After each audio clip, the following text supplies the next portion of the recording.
parti, plus spécialement le premier et le deuxième vice-président du parti, Dr. Assoalou Ousseoula Hébert, camarade vice-président des instances et président des instances, camarade vice-président exécutif, camarade secrétaire général adjoint, camarade secrétaire général technique, les autres sont les adjoints. Camarades des partis politiques, frères, camarades, je peux dire camarades, chers amis de la presse et des médias, à vous tous et à vous toutes, j'adresse mes salutations chaleureuses et amicales. Surtout pour les hommes de presse, je vous remercie d'être venus si nombreux. Cela dénote de l'importance du sujet que nous allons exposer tout à l'heure. Donc, merci d'être venus. Nous allons effectivement parler de l'affichage électoral. C'est un dossier pour nous très important et très sensible, pour lequel il faut qu'on prenne toutes les dispositions pour que le message que nous allons donner soit su et attendu de tout le monde. Chers amis, donc le 17 mars 2025, la Commission électorale indépendante a publié la liste électorale provisoire pour les élections de 2025.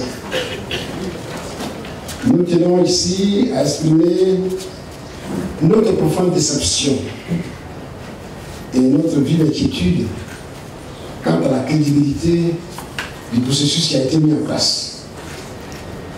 La 6e opération de révision de la liste électorale a débuté le 19 octobre 2024 pour s'achever le 17 novembre 2024, conformément au décret pris à cet effet.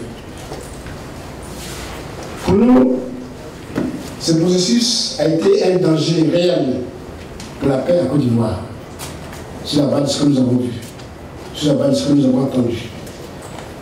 Tout au long de ce processus, nous n'avons ménagé aucun effort pour interpeller le gouvernement et la CEI sur les éléments confligènes de cette opération au vu de son déroulé. Cette révision de la liste électorale a exclu de nombreux Ivoiriens qui souhaitent s'exprimer pendant l'élection présidentielle de 2025. Nous allons donc procéder à une analyse de la situation qui sera répartie en 2 points, l'analyse de façon générale et l'analyse de façon particulière et spécifique. Nous faisons notre appréciation d'ordre général. Au cours de la cérémonie qui a réuni les partis politiques et les organisations de la société civile, le président de la CEI, M. Cubière, nous a livré un langage d'agneau. Un langage d'agneau. On était surpris. Parce qu'il ne nous a pas habitués à ce type de langage. Il nous a dit, nulle œuvre n'est parfaite. Il en est ainsi de celles réalisées par la CEI. Elle peut comporter des erreurs, des dénis de droit, je répète bien, des dénis de droit, des irrégularités. Alors que M. Cubière n'a jamais prêté attention à tous nos avertissements, à nos alertes. C'est lui qui dit aujourd'hui que sa liste ne peut pas être parfaite, elle peut comporter beaucoup d'irrégularités. Il cite. Après nos nombreuses interpellations à l'endroit de la CEI et du pouvoir pour apporter les corrections au processus d'enrôlement, la CEI a fini par établir, je dis bien, sa liste électorale provisoire sans prendre en compte toutes nos revendications, toutes nos suggestions. C'est pour ça que j'ai été surpris que Cubière tienne un langage nouveau. La liste actuelle, ou la liste provisoire qu'on nous a présentée, contient 8 761 348 électeurs, dont 757 nouveaux électeurs recensés. Là aussi, j'ai pris ma surprise, parce que pendant longtemps, on nous a recensé qu'on avait près de 1 million de nouveaux électeurs. On était à environ 940 000, 943 000. Aujourd'hui, on nous dit qu'ils sont à 769 000. Vous voyez que cette baisse drastique, alors qu'on nous disait que tout s'est passé bien.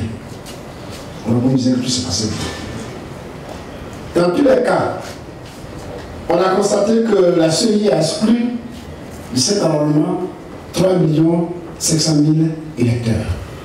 3 500 000 électeurs. Et nous avons fait une petite comparaison, mais qu'on ne va pas détailler. Vous dire que dans la sous-région, nous sommes le seul pays qui voit des élections démocratiques avec une extrême minorité pour élire les dirigeants. Une extrême minorité. On est nombreux et beaucoup d'électeurs ne participent pas. Il se pose alors le problème de la fiabilité de la liste électorale, en plus des fraudes multiples et multiformes que nous dénonçons tous les jours. Vous savez, je le sais, la CEI s'est entêtée à conduire cette opération de façon autoritaire. Le résultat, au finish, c'est l'exclusion de près de la moitié des électeurs pour l'élection de 2025, comme je viens de l'indiquer. Aujourd'hui, la CEI et son président essaient de faire amende honorable en utilisant un nouveau langage. Mais en réalité, c'est pour noyer le poisson. C'est pour ne pas se dédouaner de nombreuses forces. Et c'est pour faire comprendre aux gens que lui, il a fait ce qu'il allait faire, mais c'est du dilatoire.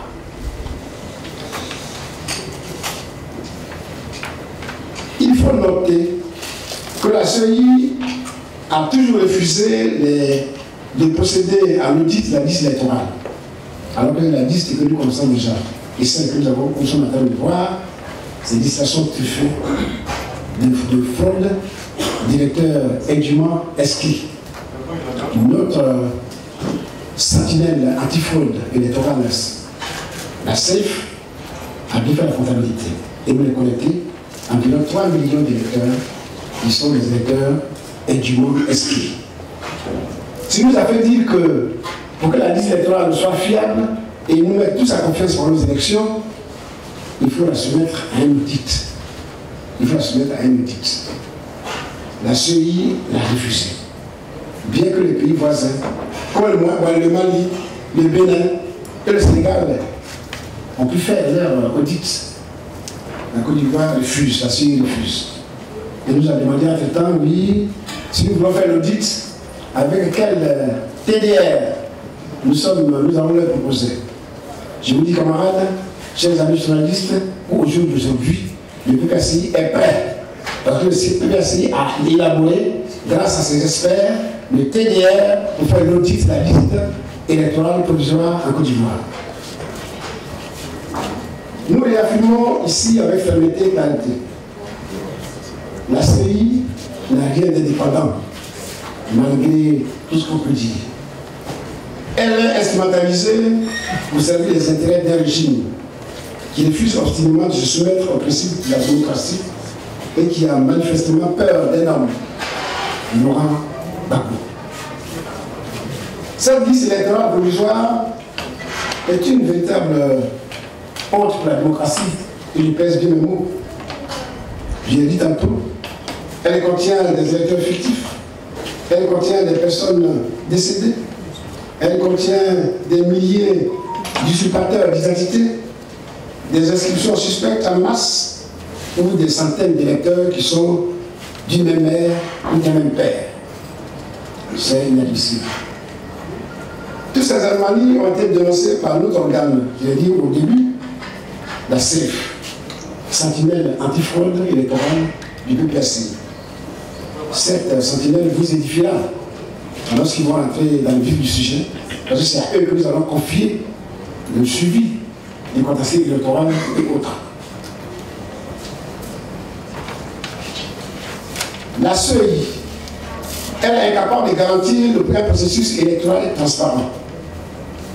Une institution incapable de respecter les décisions de justice. Nous n'avons aucune légitimité. Une institution qui ferme les yeux sur la fraude électorale est une institution qui participe activement à la confiscation des résultats et la confiscation du pouvoir. La CI, qui n'écoute pas les plaintes des citoyens, n'est rien d'autre qu'un organe au service d'un parti et non de la démocratie. Voilà ce que nous pouvons dire sur notre appréciation générale de la situation. Notre appréciation d'ordre spécifique. La particularité de la liste électorale provisoire d'aujourd'hui, élaborée par la CENI bien entendu, est le refus d'inscrire le nom du président Laurent Gbagbo. Le refus d'inscrire le nom du président Gbagbo. À ce titre, on peut dire que la CEI et ses dirigeants n'ont pas dérogé à leur logique qui consistait à écarter le président Laurent Gbagbo. Comme il fallait s'y attendre, effectivement, le n'est pas dessus. Mais nous allons nous organiser. Nous allons nous organiser parce que on ne va pas se laisser faire. Je peux dire ici que c'est par orgueil, par mépris ou par vengeance que la CEI a décidé de ne pas inscrire le nom du président Laurent Gbagbo sur la liste électorale. Et en autre sens, cela résulte d'un plan stratégique, d'un outil diabolique, savamment élaboré. Pour eux, il fallait saper le moral de nos militants et de nos sympathisants pour les détourner de leur mission principale, en l'occurrence la mobilisation et la préparation de la victoire du président Laurent Gbagbo le 25 octobre 2025. Chers amis, c'est peine perdue. C'est peine perdue. Ce n'est pas au militaire de PPACI qu'on va enseigner des méthodes de militantisme, des comportements des militants. Quand tu as attendu Gbagbo Laurent pendant 10 ans, alors qu'il était à la CPI, et que tu ne t'es pas découragé, tu as appris à son retour, tu as appris à son innocence. Ce n'est pas à cette direction qu'on va nous effrayer et nous divertir, nous distraire dans cette peine perdue. Le militaire du PPACI est prêt à soutenir son mentor jusqu'au bout. Merci.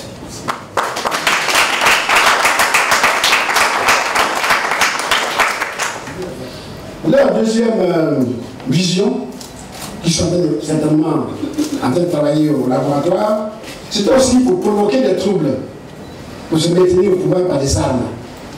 Parce que comme ça se passe. On va le provoquer, on crée des troubles, bon, quand il y a des troubles, alors je ne fais plus rien. C'est aussi ces tentations, ces tentatives à qui j'essaie.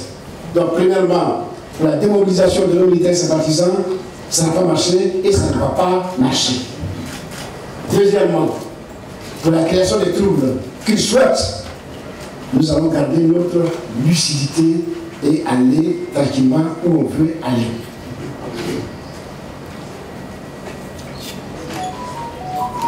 Dans ce contexte, pour nous aujourd'hui, la seule chose importante qui prime, c'est la candidature effective du président Laurent Gbagbo à l'élection présidentielle de 2025. Qui va gagner?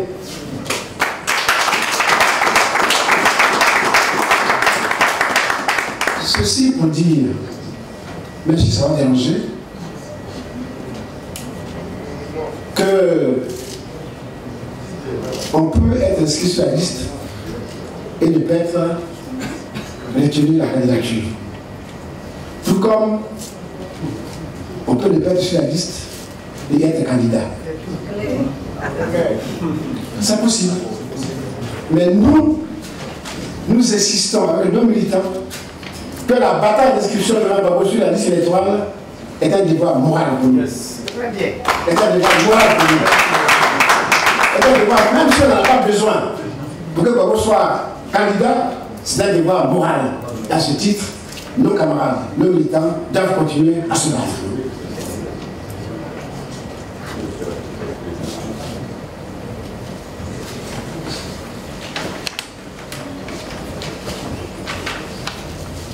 Pour ce qui concerne le président Laurent Gbagbo,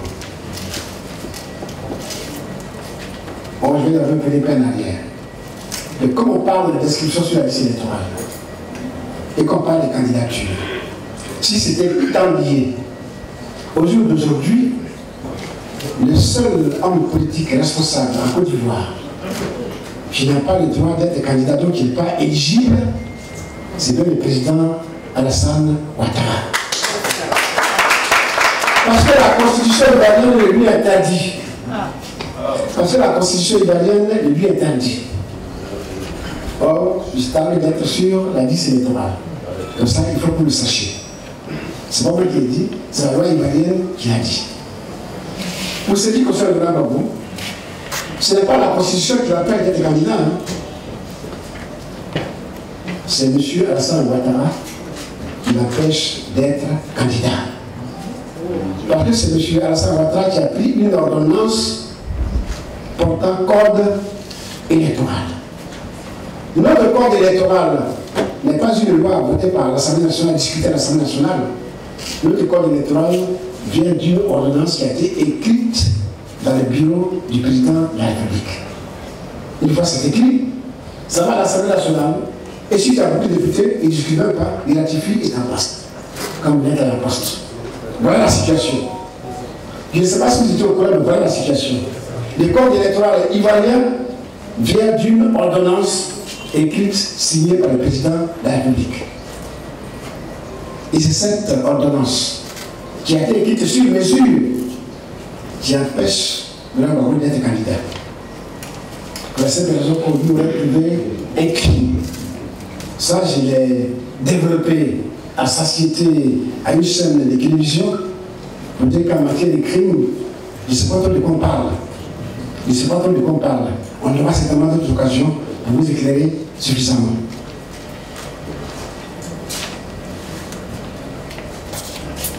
Je veux dire à la presse nationale et à la presse internationale que les gens se fatiguent pour rien. Ce n'est pas nous qui vont décourager. Nous qui avons soutenu le Gbagbo loin, au moins personne ne vendait cher sa peau. Ce n'est pas nous qui vont dire non, non, ces militants vont se décourager, vont se démobiliser. Ce n'est pas de nous qui parlent. Tout comme nous avons cru à son innocence et à sa libération pendant 10 années, nous croyons aujourd'hui encore à sa candidature à l'élection présidentielle 2025 et nous croyons à sa victoire le 25 octobre 2025.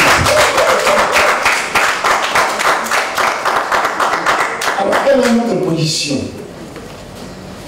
Devant le chef de la CEI à créer les conditions d'une élection présidentielle juste, transparente, crédible, apaisée et inclusive, l'affichage de la liste provisoire nous donne l'occasion d'amplifier notre but.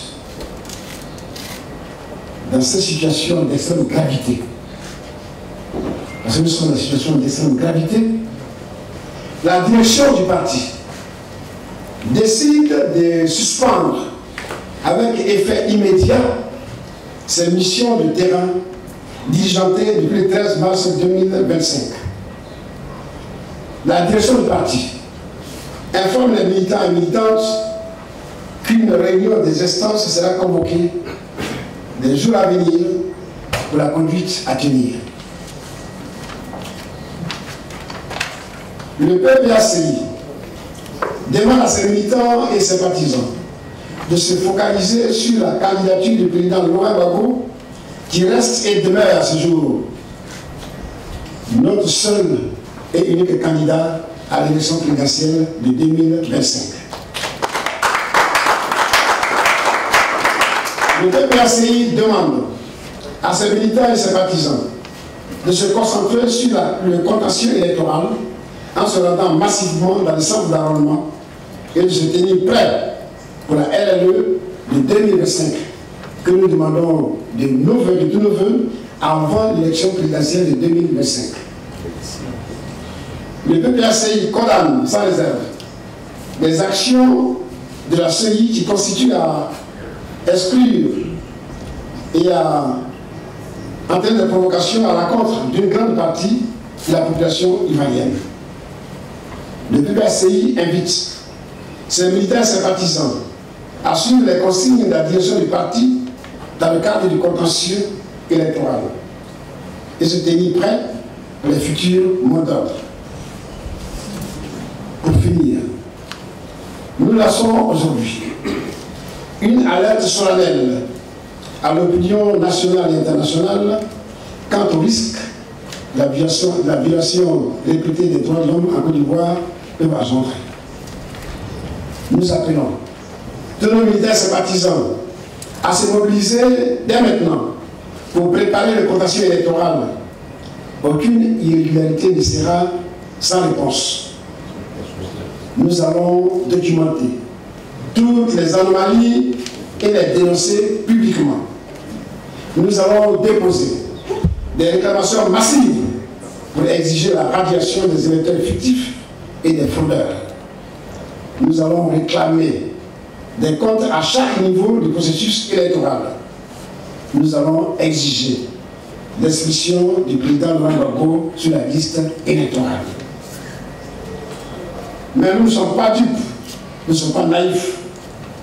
Nous savons que malgré ce travail acharné, malgré toutes les réclamations déposées, la CEI laissera perdurer ces irrégularités car elle arrange un camp. Mais nous le disons avec force, nous ne nous laisserons pas voler cette élection. Nous ne nous laisserons pas voler cette élection. Le président Laurent Gbagbo est notre candidat et nous continuerons à nous mobiliser pour sa victoire en octobre 2025.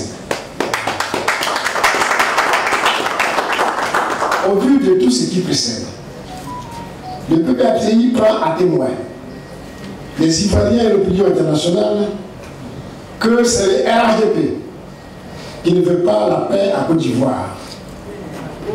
C'est le RHDP qui ne veut pas la paix à Côte d'Ivoire.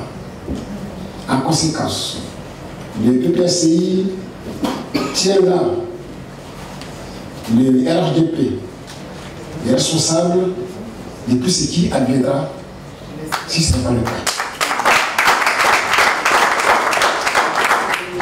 Chers amis, nous étions venus pour deux sujets. La liste électorale, où le président Laurent Gbagbo ne figure pas. Et en conséquence, ce que ça pourrait peut-être faire sa candidature. Mais nous répétons que la liste électorale, telle qu'elle a été élaborée, est une liste électorale dangereuse pour la paix en Côte d'Ivoire. Et à ce titre, nous avons fait ce que nous avons à faire concernant le contentieux électoral. Pour ce qui concerne la candidature du président Laurent Gbagbo, je voudrais rassurer nos militaires et militantes que le président Gbagbo est un candidat à l'élection présidentielle de 2025 qu'il va gagner. Merci. Monsieur le Président, j'étais hier à la cérémonie de lancement donc, du contentieux et le président de la CEI a longuement insisté sur les recours. Et parlant des recours, il a évoqué avec insistance le recours judiciaire et que les résultats qui sortiront donc des recours judiciaires s'imposeront à tous, à la CEI comme aux partis qui auront saisi donc le tribunal territorialement compétent. Je voudrais savoir si dans les démarches du PPACI, vous comptez voir ce côté, c'est-à-dire le recours judiciaire ou juridictionnel.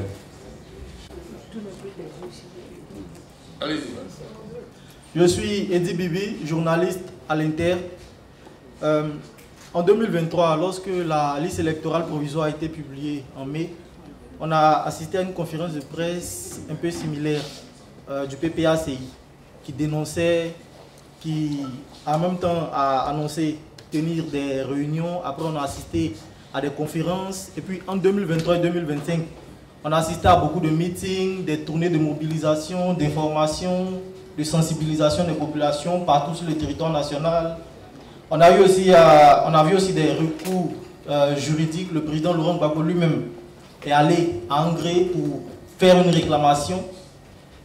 Et aujourd'hui, on se retrouve en 2025, à moins de 8 mois de l'élection présidentielle, et son nom n'est toujours pas sur la liste électorale.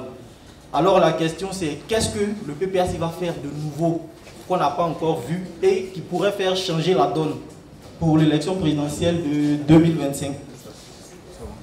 Ok. C'est vrai que ça ressemble un peu à un traquenard électoral au regard de la situation, mais je pense qu'on est un peu dans du déjà vu au niveau du PPACI.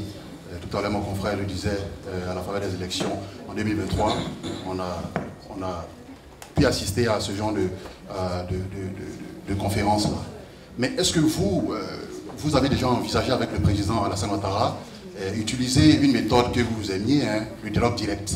Si vous avez déjà sollicité l'équipe du RHDP pour qu'on ait en fait un échange direct entre Alassane Ouattara et le président Gbagbo, parce que jusqu'à présent, c'est le seul qui peut valider, en s'appuyant bien évidemment sur la Constitution, la candidature de Laurent Gbagbo. Merci. Bien très souvent, quel est le rôle des représentants des partis politiques au sein de la CEI? Alors, il y a un constat qui est fait, c'est que cette présidence ne permet pas, je veux dire, de rectifier tout ce que l'opposition reproche à la CEI. La liste électorale est remplie d'irrégularités. Si vos représentants n'ont pas la possibilité de changer quelque chose, ils font quoi à la CEI? Deuxièmement, est-ce que vous ne voyez pas que la CEI est en train de vous tendre, sinon le pouvoir en place, en train de vous tendre un piège? Parce qu'il y a un recensement qui doit être fait, donc il a été budgétisé. Et le recensement n'a pas été fait. L'argent est parti où? Alors, la CEI peut dire, mais vos représentants sont là, avec nous. Si l'argent disparaît, c'est que c'est nous tous qui avons dépensé cet argent-là. On peut vous dire ça. Alors, qu'est-ce que vous faites? Pourquoi vous maintenez la présence de vos représentants au sein de la CEI, tout en sachant que ces représentants n'apportent rien? Tout ce que vous demandez comme réparation, comme correction, il n'y a pas de possibilité de le faire. Alors, ils sont là pourquoi? Merci. Question, M. Gino Carna, Radio de la Paix. Il a dit que le code électoral nous impose des cours judiciaires et une fois c'est validé, c'est terminé. C'est tout dit. Bien. Effectivement, dans le contentieux électoral, il y a des dossiers qui peuvent passer au niveau administratif, des dossiers qui peuvent passer au niveau judiciaire ou juridique. Ce que nous demandons tous les jours, c'est que notre justice soit à mesure de rendre des décisions sur des décisions justes. Une fois c'est fait ainsi, quelle que soit la situation, le justiciable ou le justiciable peut aller à la justice et prendre son résultat, ce qu'il mérite. Maintenant, on pose la question de savoir si le recours judiciaire est dit d'une façon ou d'une autre, et que en filigrane, ça nous est défavorable, est-ce qu'on ne pourra pas revenir? C'est cela que cache un peu votre question. Je ne suis pas un enfant, je connais ce que vous voulez dire. Dans le cadre des contentieux électorales, il y a des citoyens lambda, qui ont fait son recours. Je crois que là aussi c'est un problème parce qu'on demande aux plaignants de fournir tous les justificatifs. Et ici, les bonnes mémoires, on demande à chaque plaignant de déposer lui-même le dossier de sa plainte. Bon, je vous ai dit tout à l'heure que sur la liste électorale, il y a près de 3 millions d'électeurs frauduleux. Si vous trouvez 3 millions de personnes pour aller déposer le dossier de chacun de ces fraudeurs, ça va être fastidieux. Nous avons lutté pour que les plaintes se fassent de façon globale, mais la CEI n'a pas accepté. On sait pourquoi. Parce que c'est la CEI qui sait ce qu'il y a dans la case, dans la barmite. En faisant ainsi, qui nous permet d'aller porter plainte en masse, de façon groupée, il va être dérangé. Parce que dans la marmite, là, ils savent ce qu'ils y ont mis. Donc c'est une façon de protéger les frauduleux. En demandant aux citoyens de porter plainte individu par individu, c'est une manière de protéger les frauduleux. Ça, on le sait. Mais si votre question va dans le sens du président Laurent Gbagbo, je vais aussi être clair avec vous. Le président Gbagbo n'a pas affaire à la justice ivoirienne. Son cas n'est même pas un cas qu'on va traiter comme ça, en public, comme vous le faites. Je suis déjà intervenu à la télévision pour ne pas faire sa publicité live TV, et Maître Habib a intervenu plusieurs fois pour nous expliquer que le président Gbagbo n'a rien à voir avec tous ces micmacs que je suis en train de voir. On dit qu'il a été jugé par un tribunal en Côte d'Ivoire, qui est un tribunal qui ne doit pas juger Gbagbo Laurent. C'est ça qu'on vous a dit. Et je vous ai dit, même s'il était jugé et qu'on l'avait condamné, il y a une loi d'amnistie qui a été prise par le président Ouattara en 2018, si je n'ai pas mémoire. Cette loi d'amnistie, les pouvoirs décident de ne pas l'appliquer au président Laurent Gbagbo. Vous y comprenez quelque chose? Vous y comprenez quelque chose, vous? Moi, je n'y comprends rien. Là, les juristes m'ont expliqué que la loi d'amnistie amnistie les faits. Et ça, je l'ai déjà dit. Et n'amnistie pas les individus. Mon jeune frère qui est là, Kole Katina, il a été amnistié dans la même affaire. Mais Gbagbo Laurent n'a pas le droit d'être amnistié. C'est ça qui est le problème. Pourquoi lui n'a pas le droit d'être amnistié alors que les autres Ivoiriens sont amnistiés dans la même affaire? Alors que tous les Ivoiriens qui ont des difficultés sont amnistiés depuis 2018. Quand on a demandé, ils ont dit non, comme il est encore à la Cour pénale internationale, quand il va finir là-bas, on va voir son cas jusqu'à aujourd'hui. Gbagbo n'a pas encore fini à la Cour pénale internationale, Gbagbo n'est pas encore venu en Côte d'Ivoire. Il est encore à la haine, et il est encore en Belgique. Ça, c'est de l'enfantillage. Donc, c'est à vous que je pose la question. Vous, les journalistes, dans une situation comme ça, qu'est-ce que vous dites, qu'est-ce que vous faites? Est-ce qu'il n'y a pas parmi vous des journalistes, comment on les appelle ça, d'enquête, là? Voilà, qui peuvent nous faire ce travail-là, ils nous instruisent. Nous, on a besoin d'être instruits pour les journalistes. Voilà notre problème, on a besoin d'être instruits parce qu'on ne comprend pas. Et on n'arrive pas à comprendre. On voit une loi d'amnistie sélective. Oh, ça n'existe pas. La loi d'amnistie sélective, ça n'existe pas. On est amnistié ou on n'est pas amnistié. C'est tout. Dans le plan de Gbagbo, c'est de ça qu'il s'agit. Et je vous dis que si c'est pour juger le Gbagbo, ce n'est pas la justice du tribunal ordinaire qui le juge. Et là aussi, je répète, je suis enseignant, qu'il faut aller poser la question au Conseil constitutionnel. Parce que c'est le Conseil constitutionnel qui veille sur la régularité des lois. C'est-à-dire quand on applique les lois à Côte d'Ivoire, que les députés ont dû voter, c'est le Conseil constitutionnel qui veille sur la régularité de ces lois. Est-ce qu'elle est bien appliquée? Est-ce que celui qui prend la décision n'abuse pas? Et c'est le Conseil constitutionnel qui nous aide à comprendre et qui prend les décisions pour nous protéger. Que dit le Conseil constitutionnel de Côte d'Ivoire sur la situation de Gbagbo, jugé par un tribunal incompétent? C'est tout. Posez aussi la question que je me pose. Soyez-nous élèves et nous aider à mieux comprendre parce qu'on ne comprend pas. Donc si c'est de Gbagbo que vous voulez parler, je pourrais dire que le coq de Gbagbo là, c'est que c'est M. Alassane Ouattara qui ne veut pas qu'il soit candidat un trait. C'est tout. Sinon, ce n'est pas la justice. Ce n'est pas la justice. Alors quelqu'un m'a dit, j'agende des questions, pourquoi on ne va pas discuter avec le président Ouattara? Là, on a des réponses. On a dit ici, on a dit sur tous les plateaux, que nous avons écrit au gouvernement en 2024, si mes souvenirs sont bons, février-mars, 2 courriers que nous avons adressés. Je ne répète encore, le gouvernement de Mambé n'a pas daigné nous répondre. Il nous a méprisés. Il nous a méprisés. C'est ça que nous savons. Donc on a fait la démarche pour parler de la Côte d'Ivoire, pas forcément de nous, pas forcément de Laurent Gbagbo, mais parler de la Côte d'Ivoire. Parce que nous voulons la paix de ce pays. Le président Gbagbo a été longtemps absent. Et comme c'est lui qui a été la grosse victime de cette affaire, si Laurent Gbagbo est dans la réconciliation, nous pensons que ça peut être porteur. Donc son équipe, son groupe, son parti, a fait des débats de choses pour aller parler de tout ça avec le président Ouattara à travers son premier ministre. Le premier ministre nous a répondu avec un silence sonore, assourdissant. C'est ça que je sais. Donc, ce problème-là, je veux le confier. Aidez-nous aussi à puiser, à creuser, pour qu'on comprenne. Quand on est allé un peu à l'école, on a l'impression qu'il y a un langage qu'on ne comprend pas. Donc, aidez-nous à comprendre. Le deuxième. Edi Bibi, le terre. Voilà.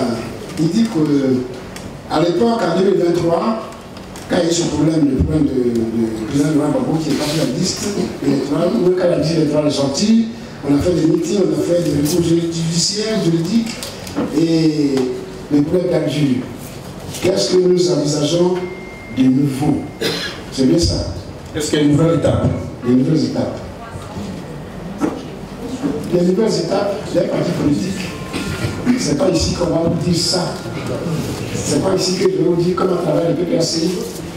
C'est pas ici que je vais vous dire que demain je vais à un meeting à Boulogne, je vais à un meeting à Marcory.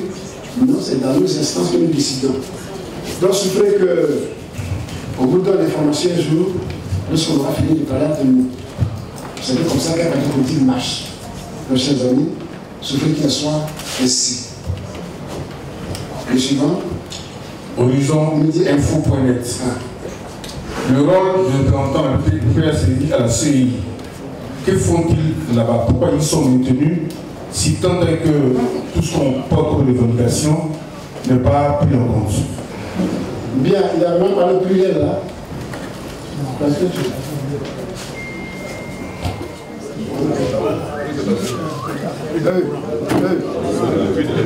Voilà. C'est eux. Donc, sa voix porte, donc on l'écoute. On va faire ça. Donc, concernant la CEI, vous connaissez notre position. Vous connaissez notre position. Nous disons que cette CEI-là n'est pas digne de confiance, ou n'est plus digne de confiance. Nous lui demandons purement simplement sa dissolution. À défaut, sa réforme en profondeur. C'est ça que nous demandons. Donc, comme nous ayons un représentant là-bas ou pas, ce n'est pas ça le problème. Même avec lui, on demande la dissolution. Si c'est dissous, lui aussi, il est parti. Donc, ça ne pose même pas de problème. Notre représentant là-bas ou pas, nous demandons la dissolution de la CEI. Sur la base du travail, j'allais dire, négatif, sur le travail bâclé qu'il vient de réaliser. C'est tout. Donc, ce n'est pas une question d'individu, ce n'est pas une question de représentant, c'est une question de principe. Une question de principe. La CEI actuelle n'est pas digne de confiance. On ne peut pas aller avec cette CEI-là à l'élection présidentielle et aux autres élections. C'est pour ça que nous demandons tout simplement sa dissolution. À défaut, sa réforme en profondeur. Pourquoi nous mettre des gens qui inspirent confiance? C'est tout. Ce n'est pas des politiques, ce n'est pas des sociétés civiles, mais il faut que ces gens nous inspirent confiance. Donc voilà, on n'a pas tergiversé longtemps sur ce dossier. Je pense que c'est plus simple pour nous. Mon ami, deuxième intervenant. Monsieur Kwasi, à Vision.net. Il dit quoi? Le PACI passera à quelle phase si le président Gbagbo n'est toujours pas inscrit après la publication de la liste définitive? Il faut qu'on soit clair. Je dis que par principe,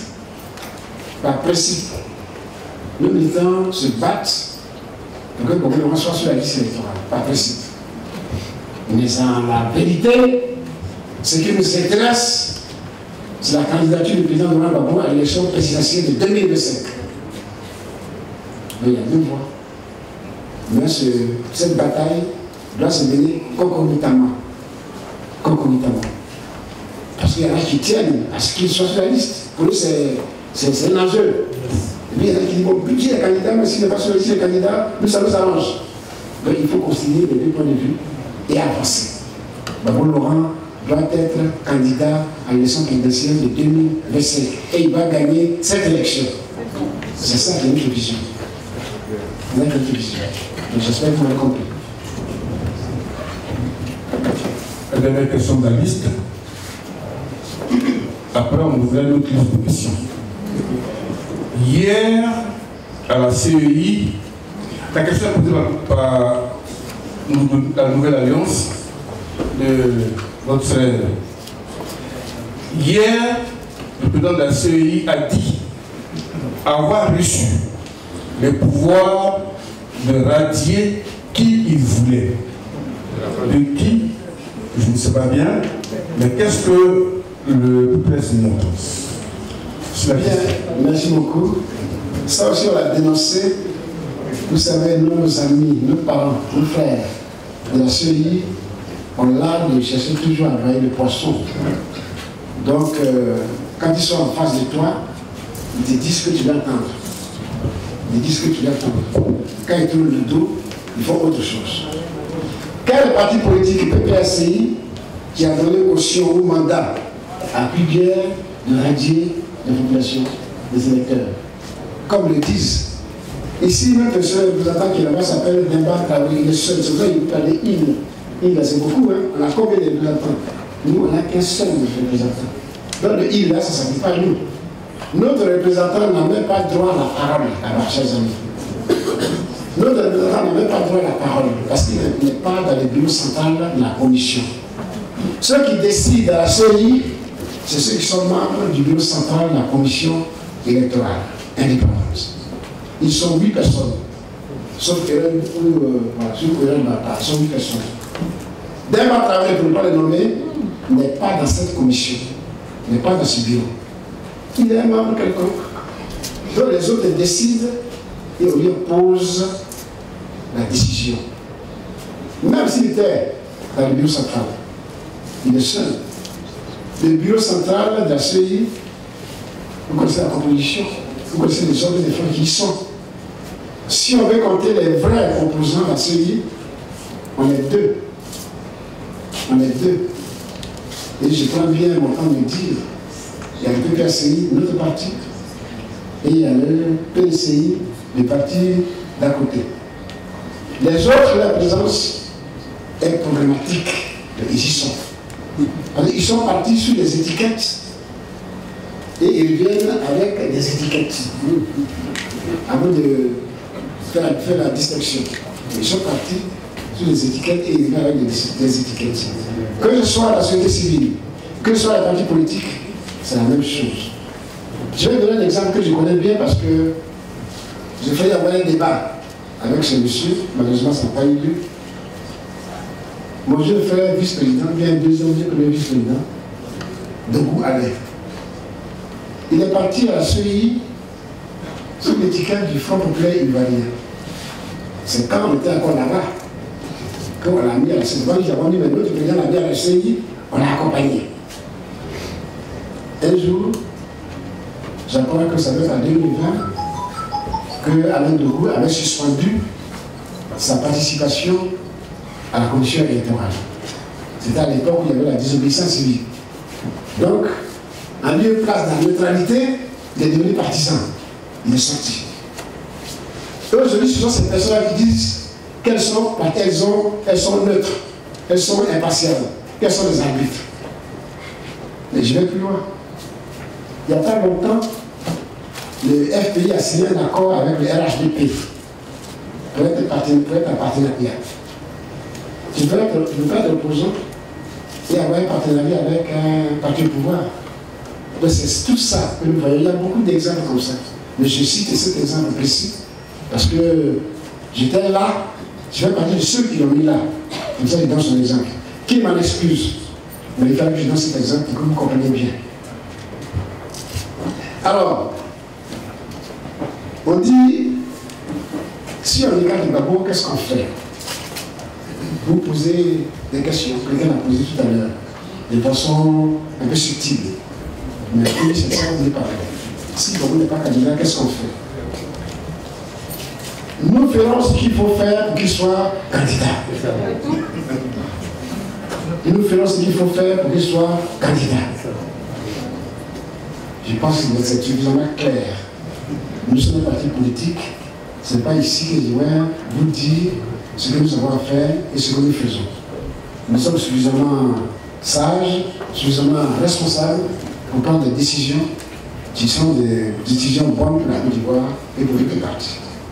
Donc, nous ferons ce qu'il faut faire pour que Laurent Gbagbo soit candidat à l'élection présidentielle de 2025 qu'il va gagner. On va prendre encore 2 questions.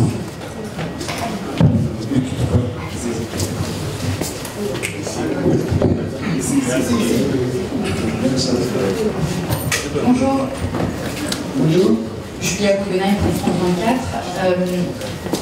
Vous avez dit que vous alliez faire ce que le parti va déposer un recours pendant la période de contentieux, pas pendant les 2 semaines qui arrivent. Est-ce que le parti va déposer un recours? Est-ce que vous appelez vos militants à déposer des recours précisément sur la question de l'inscription de Laurent Gbagbo sur les listes, ou est-ce que vous les appelez uniquement à déposer des recours sur les personnes qui seraient, d'après vous, inscrites de manière illégitime sur cette liste électorale? Merci beaucoup. L'inscription du président Ouattara sur la liste, effectivement, on va déposer le recours. Parce qu'il n'est pas d'être sur la liste, si c'est ça qui conduit à être candidat. On parle de ce principe-là que pour être candidat sur la liste électorale, à ce moment-là, on doit porter le recours. Pour qu'ils ne soient pas candidats, parce qu'il n'y a pas le droit d'être candidat. Donc c'est assez clair.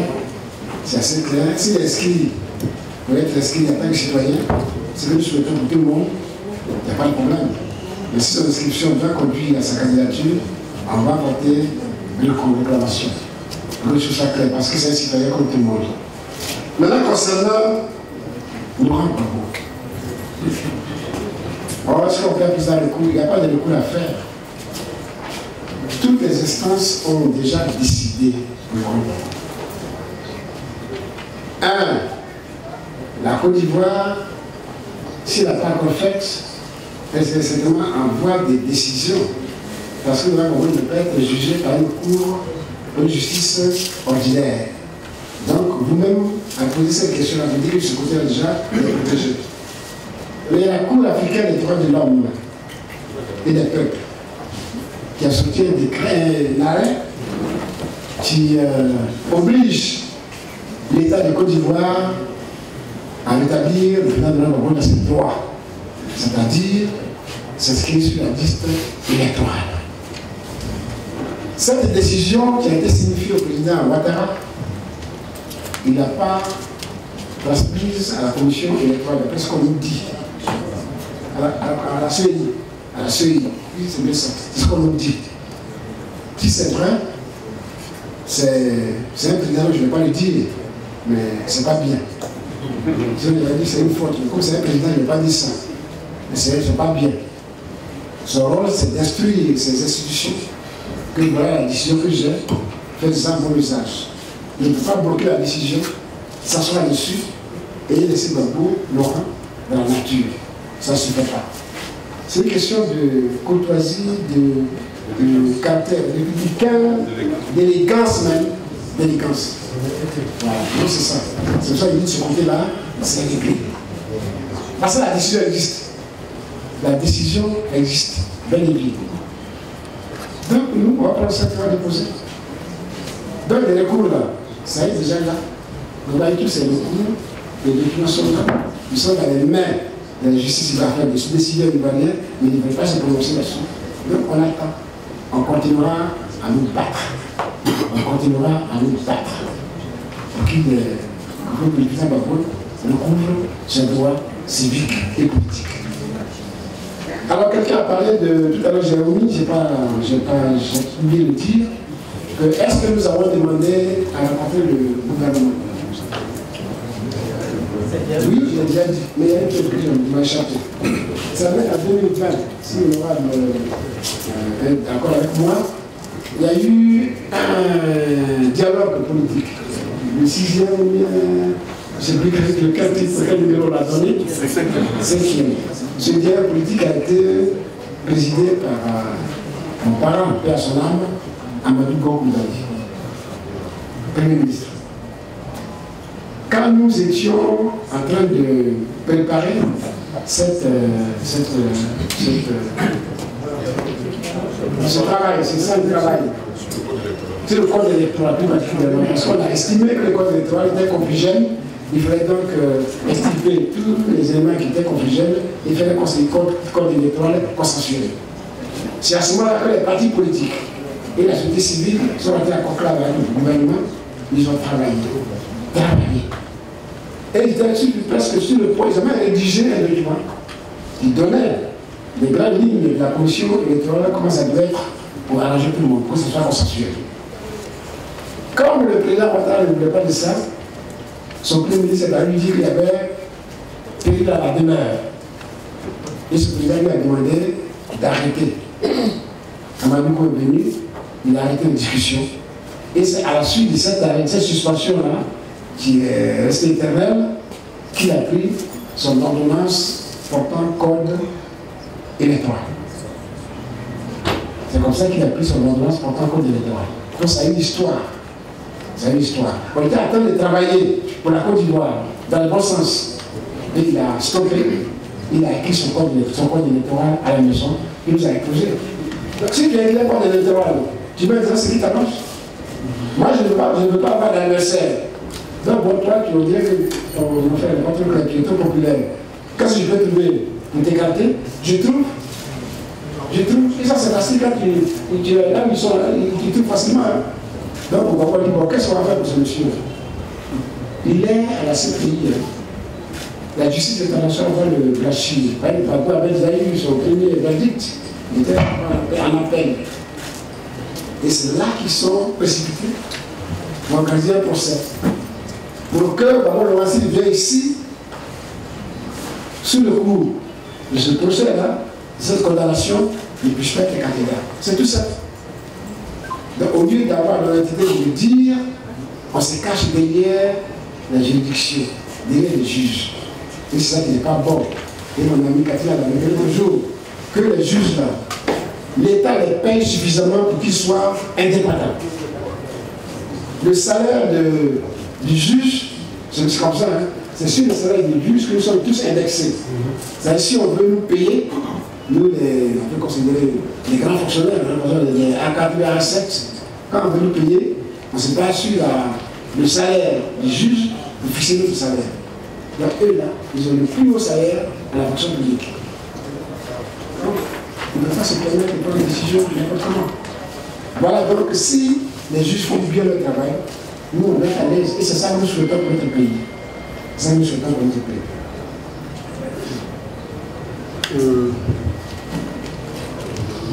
Tété, de même temps, dit ceci. Tété. À l'époque, le président Gbagbo a dit que l'ONU avait écrit au gouvernement ivoirien pour la discussion sur son nom sur l'électoral. Il veut savoir, la PPACI a-t-il saisi les institutions sur le régional, la CEDEAO, l'Union africaine, tout ça, pour le cas du président Gbagbo? Je suis parti politique avec mes amis n'ont pas encore connaissance de telle démarche. Ce que nous savons, c'est que l'Union africaine, comme la CEDEAO, a mené une démarche à l'époque, sur notre initiative, parce qu'on s'était fait dans cette institution, ils ont décidé, ils ont pris un décret pour intégrer le fonctionnement électoral. C'est ça que je sais. Les autres cas, je pense que si nos frères, chefs d'État africains, la CEDEAO ou les Guyane, sont logiques avec eux-mêmes et qu'ils veulent la paix dans notre sous-région, ils doivent prendre sur eux l'initiative de mener cette démarche pour que ça aboutisse. Parce qu'en fait, c'est eux qui ont pris la décision. Si la décision n'est pas appliquée, pourquoi ils se taisent? Pourquoi ils se taisent? Je dois rappeler. Contrairement à ce que les gens disent aujourd'hui, ils s'asseyent dans leur bureau, ils disent non, je ne dois rien à personne. Moi, je suis venu ici, je ne dois rien à personne. On ne doit dire à la France, je dis à la personne, je suis indépendant, je suis, comment on dit ça, nationaliste, même patriote. C'est maintenant qu'on découvre tout ça.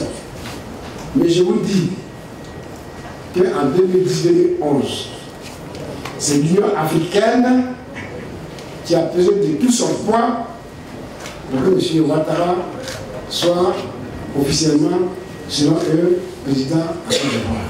C'est eux-là qui ont donné leur avis. Et les Blancs le disent, l'Union européenne le dit. Parce qu'avant de prendre les décisions, ils interrogent vos pères, dont l'Union africaine a été interrogée, la Côte d'Ivoire a été interrogée, et ils ont donné leur avis favorable pour qu'on dégage la route. C'était ça à l'époque.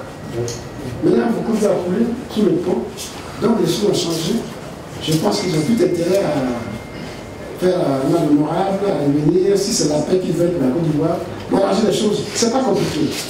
C'est d'expliquer au gouvernement ivoirien que pour la paix à Côte d'Ivoire, là, il est mieux de faire ceci, il n'est pas bon de faire cela.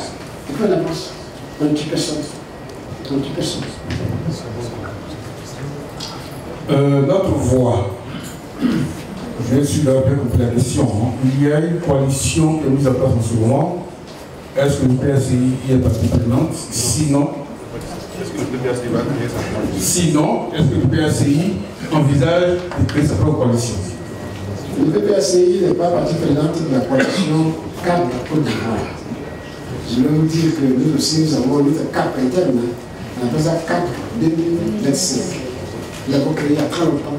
Ça nous permet d'aller sur le terrain pour faire le coco et autres actions sur le terrain. Depuis le mois de, je sais pas, juin 2024, nous avons créé ça. Nous avons notre propre CAP. On dit nos amis prennent le CAP, mettre Côte d'Ivoire dessus. La dernière fois que j'ai discuté un peu avec eux, amicalement, bon, j'ai un peu rigolé. Je leur ai dit, mais on dirait que vous avez pris notre cap. Bon, là n'est pas le problème.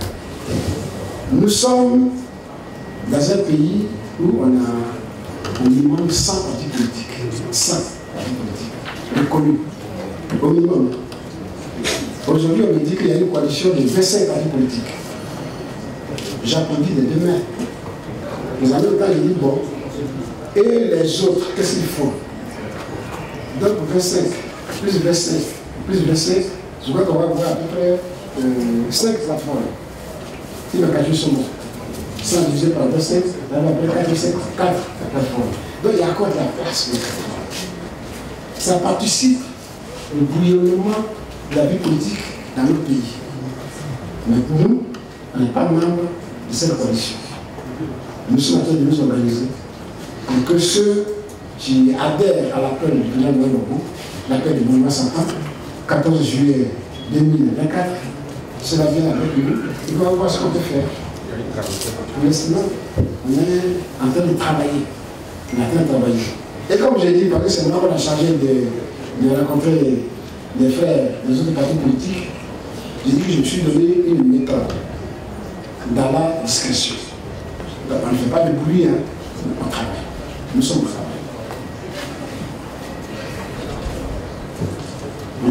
Amis de la presse, je pense que la question... Vous tous, nous étions venus ce matin, nous essayer à cet exercice qui consiste à échanger avec les hommes des médias. Le sujet d'aujourd'hui, c'était la liste électorale et par ricochet, la candidature du président de Gbagbo. Ce que je retiens de nos discussions, c'est que nous sommes tous intéressés par la situation du président de Gbagbo. Vous tous, que vous l'aimez ou vous ne l'aimez pas, vous êtes tous intéressés. Parce que parler de quelqu'un, ça veut dire quelque part, vous intéresse. Moi, ça me réjouit. Continuons à parler du président de Gbagbo, parce qu'il a beaucoup apporté à notre pays. Il a été président de ce pays pendant une dizaine d'années, dans des situations, des conditions difficiles, mais pour ceux qui sont un peu plus âgés parmi vous, ils savent ce que ce monsieur a fait pour la Côte d'Ivoire. Ils savent ce que ce monsieur a fait pour la Côte d'Ivoire. Aujourd'hui, après avoir subi les humiliations, les tracasseries, tout ce que vous voulez à la prison de la haie, il est revenu à Côte d'Ivoire et il veut encore rentrer dans la politique pour apporter son expérience à la Côte d'Ivoire. Apporter son expérience à la Côte d'Ivoire. Il a dit qu'il vient pour faire un seul mandat. C'est lui qu'on se bat. On veut lui barrer la route de sa candidature à l'élection présidentielle. Et nous disons que ce n'est pas bien. C'est un pays qui veut aller à la paix, ça n'est pas bien. Et que nous, PPACI, nous allons nous battre pour que Laurent Gbagbo soit candidat à l'élection présidentielle et qu'il gagne les élections. C'est ça notre mission. Dans cette mission, nous voulons qu'il y ait la paix. Que les élections se passent dans la paix. Nous avons pas une élection juste, transparente, crédible, inclusive et apaisée. Nous travaillons à cela. Tout à l'heure, je vous ai dit que nous avons interrompu nos missions de terrain. C'était ça. Nous avons été à dire aux populations. Mais comme la situation aujourd'hui est d'une extrême gravité, nous avons suspendu. C'est là qu'on va être parmi. Dans tous les cas, le PPACI et son président Laurent Gbagbo œuvrent pour la paix en Côte d'Ivoire. Il faut que les Ivoiriens viennent boire le pas, que les Ivoiriens qui l'aiment et qui pensent comme lui viennent avec lui pour qu'on parle de la Côte d'Ivoire, pour qu'on parle de la paix à Côte d'Ivoire, la prospérité à Côte d'Ivoire, la fraternité à Côte d'Ivoire. Je vous remercie. Merci.